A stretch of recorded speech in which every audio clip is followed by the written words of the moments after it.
Assalamualaikum students. So let's continue back with lecture on chapter 7. Okay, so this topic is about isentropic process of pure substance. The term isentropic is equal to delta S equal to 0. Okay, this one. So it is applicable when your S2 is equal to S1. So in your TS diagram, so you will see your S1 is equal to S2. Okay, so for turbine, if your turbine is internally reversible and adiabatic, you need to have these two conditions. So your process is isentropic process. So I say it only applicable if you have these two condition, internally reversible and adiabatic, for you to have a isentropic process. So let's look at the example here. So steam enters an adiabatic turbine at 5 MPa and 450 degrees Celsius and leaves at pressure of 1.4 MPa. Determine the work output of the turbine per unit mass of steam if the process is reversible. So if you look at this question, it does not tell you that the process is reversible. The process is isentropic, but you have to be able to identify with these two keywords, adiabatic and reversible. So with these two keywords, so that's mean your turbine undergo isentropic process. Okay, so let's, as usual, it's better for you to draw the diagram in order for you to solve this question, for you to clearly see what variables that known and unknown. Okay, so steam in is it enters at 5 MPa pressure and 450 degrees Celsius and leaves at 1.4 MPa. Determine the work output. So, okay, we want to determine your work output. So when we're dealing with work, okay, so it's always you need to get back to your energy equation. So here, since the process is reversible, so we will say that your E in, energy in, is equal to energy out. Okay, and since it is adiabatic, so you don't have Q, delta Q, and you also don't have kinetic energy, change in kinetic energy, and also change in potential energy. So your E in here, you have as m dot times your enthalpy 1, okay, at state 1, and E out is your m dot h2 plus the work output. Okay, so for rearrange this equation, so your W out is equals to H1 minus H2. Okay, so since the process is isentropic, so we will use that to help us to calculate the H2. Okay, so with these two conditions at the inlet, so you need to look at table, this is superheated, so it's table A6.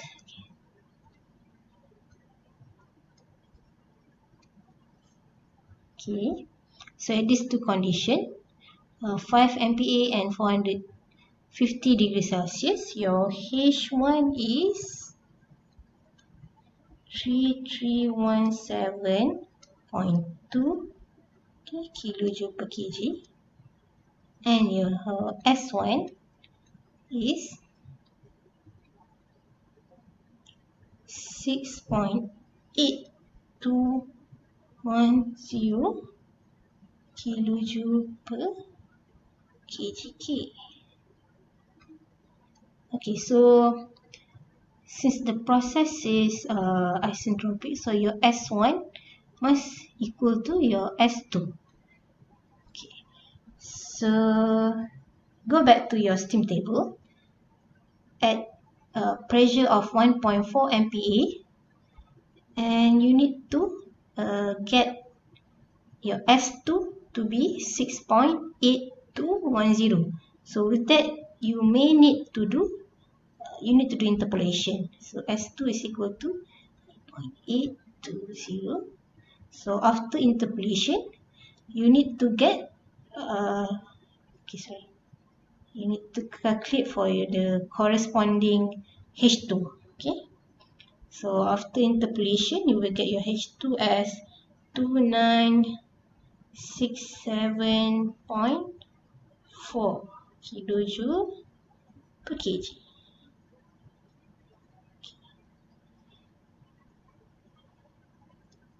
So the question asks for work up. So we substitute the value that we have earlier.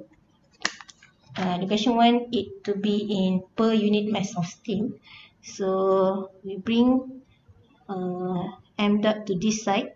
So you will get small w. Okay. W out, small w out. Okay. Because it's per unit mass. H1 minus H2. So 3317.2 kilojoule per kg minus 2967.4 kilojoule per kg. So final answer is 349.8 kilojoule per kg. So I hope you are clear with this example. 349. Okay, let's proceed.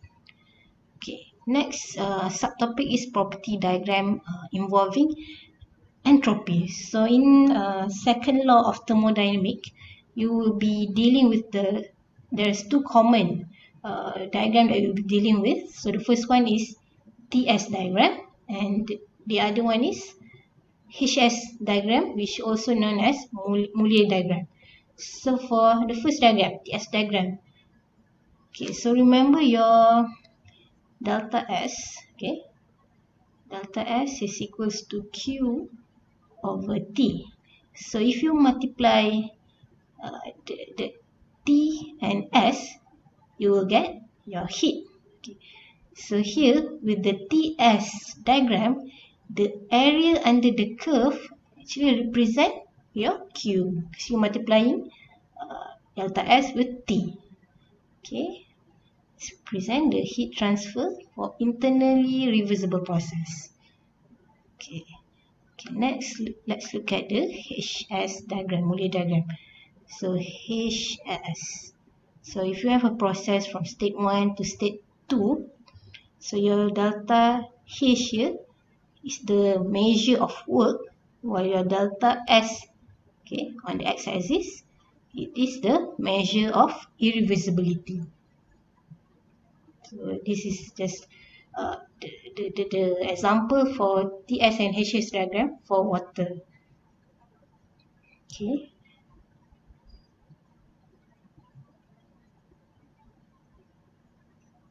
Okay, let's look at this example. Example 7, show the Carnot cycle on a TS diagram and indicate the areas that represent the heat supply QH, steam heat rejected QL, and the net work output W net out on this diagram. So as I mentioned here, before this, So the area under the curve for TS diagram is your heat transfer Q. So with that, so let's start with your axis TS.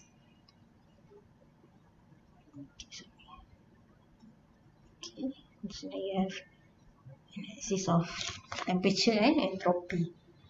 So the higher temperature is your TH, okay, and you will have your lower temperature.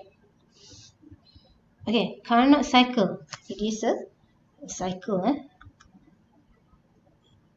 So, okay, remember that in Carnot cycle you have two reversible isothermal process and two isentropic process. So you will have a four process. So this process is illustrated okay, in a diagram.